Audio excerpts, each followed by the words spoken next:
Assalamualaikum warahmatullahi wabarakatuh.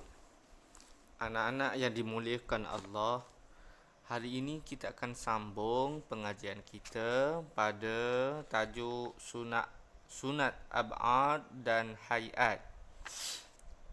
Cuba buka buku teks muka surat 94. Kita akan baca apa itu sunat ab'ad dan sunat hayat. Pada minggu lepas, Ustaz dah terangkan sunat ab'ad, perbezaan dia dengan sunat hayat ialah pada jika ditinggalkan sunat ab'ad ini, kita disunatkan untuk sujud sahwi. Manakala sunat hayat, jika tertinggal, kita tidak perlu untuk ganti dengan sujud sahwi. Dengan bahasa mudahnya, kita boleh katakan sunat ab'ad ini sunat yang besar, sunat yang besar yang jika kita tinggalkan, kita akan tersangat rugi berbanding dengan sunat hayat. Jadi kita tengok apakah perkara-perkara yang melibatkan sunat ab'ad itu.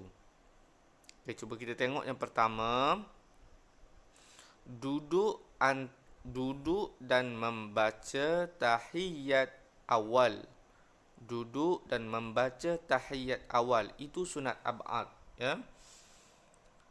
Bermaksud membaca tahiyat awal pada rakaat yang kedua itu adalah sunat. Sunat yang besar. Jika kita tinggalkan, seeloknya kita ganti dengan sujud sahwi. Ramai yang salah faham.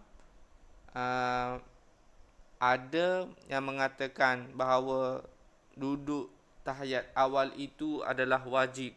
Tidak. Sebenarnya tidak, ya. Jika kita tertinggal pun tidak mengapa. Tidak batal solat kita kerana ia adalah sunat. Ianya bukan rukun. Kecuali tahiyat akhir yang itu baru rukun, ya. Tahiyat awal bukan rukun, hanya sunat ab'ad. Walaupun begitu, kita digalakkan untuk sujud sahwi jika tertinggal duduk dan membaca tahiyat awal. Yang kedua, membaca selawat ke atas Nabi Muhammad dalam tahiyat awal. Apabila kita katakan tahiyat awal itu sunat ab'ad, membaca selawat pada tahiyat awal itu pun juga sunat. Contoh, kita dah duduk tahiyat awal, kita baca tahiyat awal, tetapi kita tertinggal Allahumma salli ala Muhammad. Itu pun dikira sunat. Sunat apa? Sunat ab'ad.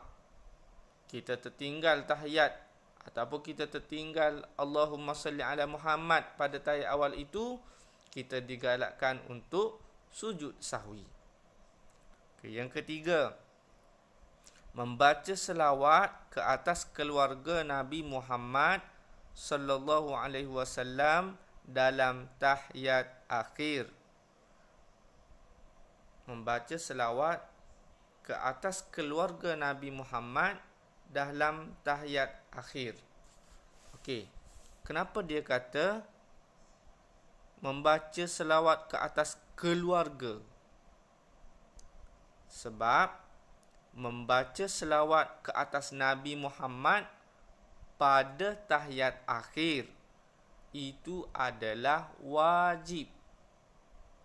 Allahumma salli ala Muhammad. Sampai situ adalah wajib, ya, pada tahiyat akhir. Tahiyat awal tadi sunat. Tahiyat akhir membaca Allahumma salli ala Muhammad itu wajib pada tahiyat akhir.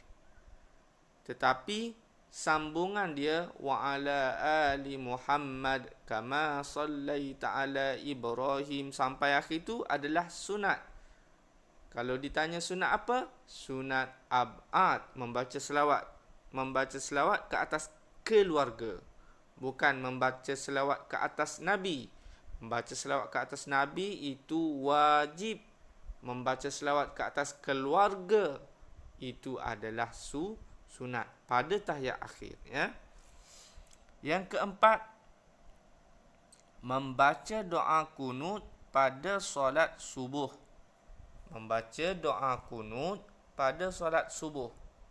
Yang ni yang kita telah belajar pada minggu lepas, tentang seorang anak murid tu, dia kata dia tidak solat subuh kerana dia tidak ingat doa kunut.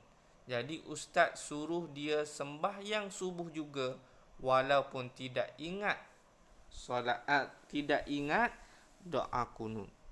Jadi solat sahajalah subuh itu walaupun tidak ingat bacaan doa kunut.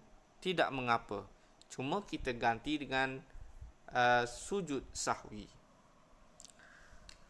Yang kelima, berdiri semasa membaca doa kunut. Samalah lebih kurang. Ini perbuatan, yang tadi bacaan untuk doa kunut.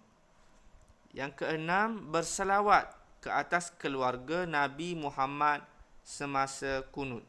Begitu juga yang ini berkait dengan kunut juga. Masa kita baca. Untuk sunat hayat, kita akan baca minggu hadapan lah.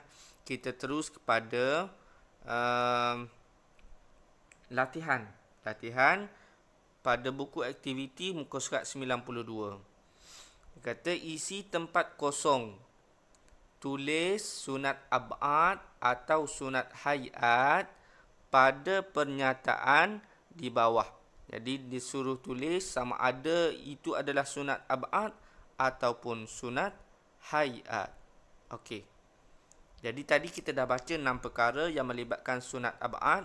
Kita tengok dalam ni yang mana ada melibatkan sunat ab'ad, kita tulis sunat ab'ad. Yang mana tidak ada, bermakna itu adalah sunat hayat. Kita tengok yang pertama, membaca doa kunut. Ada ke tak ada dalam 6 perkara yang Ustaz sebut tadi? Awak tengok balik, ya. Jadi awak tulis tempat kosong di situ sama ada sunat ab'ad ataupun sunat hayat. Kalau ada dalam 6 perkara tadi, itu sunat ab'ad. Kalau tidak ada, maknanya itu adalah sunat hayat. Yang kedua, berselawat ke atas Nabi Muhammad semasa kunut. Ada ke tak ada dalam 6 perkara sunat ab'ad yang Ustaz sebut tadi? Yang ketiga, membaca tasbih ketika sujud kedua. Membaca tasbih ketika sujud kedua. Cuba cek balik dalam 6 perkara yang Ustaz sebut sebentar tadi, ada ke tidak ada? Kalau tidak ada, bermakna sunat hayat. Kalau ada, bermakna sunat ab'ad. Ya. Yang keempat, mengangkat kedua-dua tangan ketika takbiratul ihram. Sunat ab'ad ke? Bukan. Ada ke tidak ada dalam 6 perkara yang Ustaz sebut tadi. Okey, yang kelima, membaca wa ala ali Muhammad dalam tahiyat akhir. Bukan tahiyat awal, ya. Tahiyat akhir. Yang keenam, memberi salam yang kedua. Memberi salam yang kedua. Kalau ada dalam 6 perkara yang Ustaz sebut tadi, bermaksud ia sunat ab'ad. Kalau tidak ada, bermaksud ia adalah sunat hayat. Jadi awak tulis di tempat kosong, ya. Yang ketujuh, membaca Allahumma salli ala Muhammad dalam tahiyat awal. Membaca Allahumma salli ala Muhammad dalam tahiyat awal. Cuba tengok balik dalam bacaan bersama dengan Ustaz tadi, 6 perkara tadi. Ada ke tidak ada? Yang ke-8, berselawat ke atas keluarga Nabi Muhammad sallallahu alaihi wasallam semasa kunut. Cuba cek ada ke tidak ada dalam 6 perkara yang Ustaz sebutkan tadi. Jika ada, tuliskan sunat ab'ad pada tempat kosong.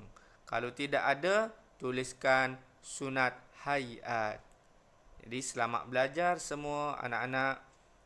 Cuba ulang kaji balik yang apa yang Ustaz ajarkan tadi.